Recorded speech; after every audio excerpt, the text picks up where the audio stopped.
Hey guys, welcome to the Artisan channel. And I'm sorry I couldn't have uploaded this video earlier because I had a rough week and I was down with cold. So yeah, but now I'm doing much better, so I'm able to upload this video.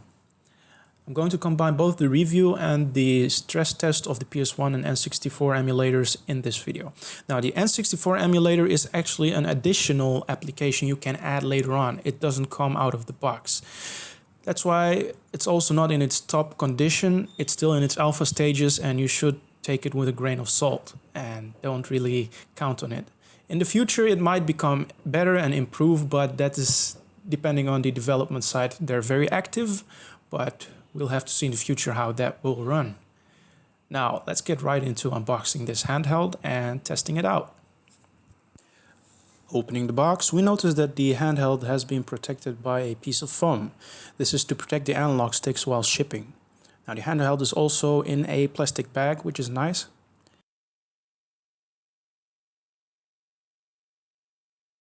A thing I notice is that there is no screen protector applied, so if you want to get a screen protector on your handheld, you should buy it separately. Underneath the plastic cover is the charging cable, which is a Type-C charging cable. This is good because these days we use USB Type-C and not micro USB that most handhelds use. And underneath the charging cable we have the user manual. Now I went for the option with the bag included because I want to protect my analog sticks and I don't want them to get damaged in my pocket.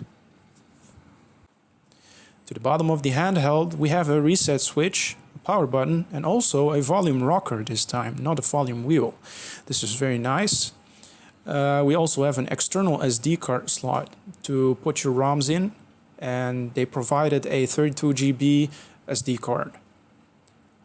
A thing that I did notice is that the internal SD card, which contains the firmware, is on the inside of the handheld, so you'll have to remove 4 screws and pop off the back of the handheld to be able to access that SD card and upgrade your firmware. This is kind of a hassle, but yeah. It might be a little bit daunting for people who don't want to pop open their handheld. Another thing we can find on the bottom of the device is a dual speaker setup. This is very nice for emulators that support stereo speakers. Now let's go over to the top of the device. On the top of the device we have 2 USB Type-C ports. One of them is for charging and the other one I am not sure what it is for, but it is not to load ROMs on the internal SD card, that's for sure. There's no way to load your ROMs without popping out the SD card on your handheld. And let's move on to the AV port, which is for video out and also for a headphone. The HDMI port is not functional yet. Apparently it might be functional in a future update, but my fingers are crossed on that one. The analog sticks are 3D type and not slider types. This is kind of a bummer when it comes to portability, but at least they have a L3 and R3 press. If you have the case, this is absolutely no problem. The ABXY buttons and D-pad feel great. Moving on to the triggers. The triggers are nice and clicky and do the job just fine. Now, in case you haven't checked the description yet, here are the specs for the handheld right on the screen in front of you. Now, let's move on and test some PS1 games. If you want to check out the SNES and Mega Drive tests I did, you can pause the video and click on the label up in the corner there. And yeah, let's get into it.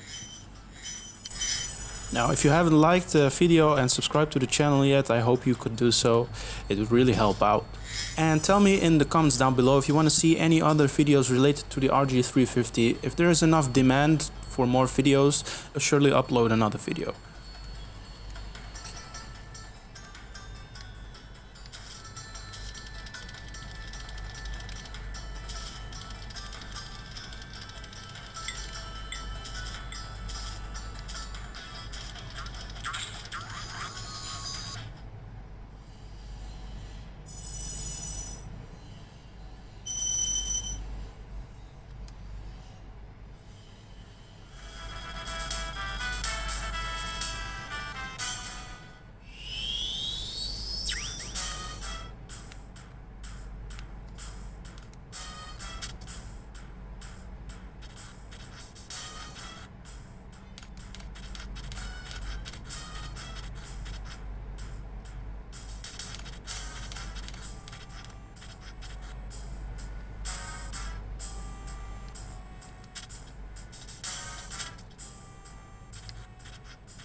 Now, N64 emulation, as I said, is not perfect and still is in its early stages.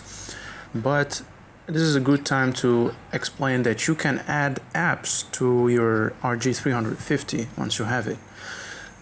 You can pop out the external SD card, the one that comes out very easily, and then you go to the root of your SD card. You'll find a folder called apps.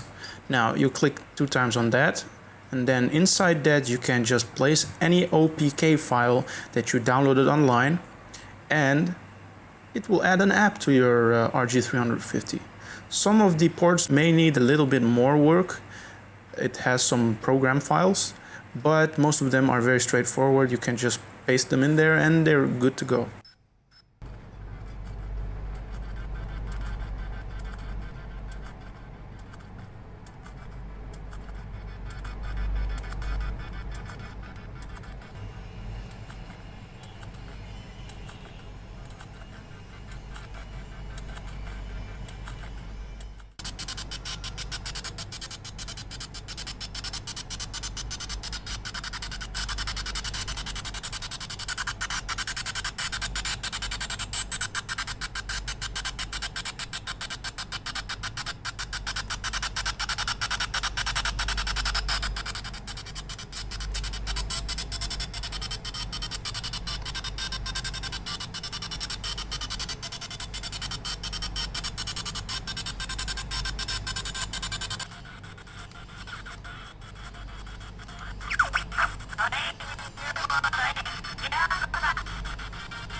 Now that we're approaching the end of the video, I'd like to say thank you for watching. I hope you enjoyed the video and hope it was helpful at all. Please like and subscribe, and I'll see you guys in the next video.